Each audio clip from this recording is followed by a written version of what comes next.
The speech processor test device is a troubleshooting tool for detecting the most common audio processor problems. To troubleshoot with the speech processor test device, switch on your SONNET.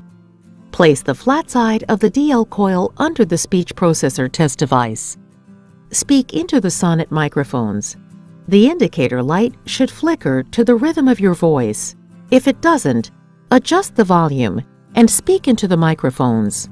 If the indicator light still doesn't flicker, change the batteries and speak into the microphones. If the indicator light still doesn't flicker, replace the coil cable. If your SONNET still isn't working, or for immediate assistance, please contact your CI center.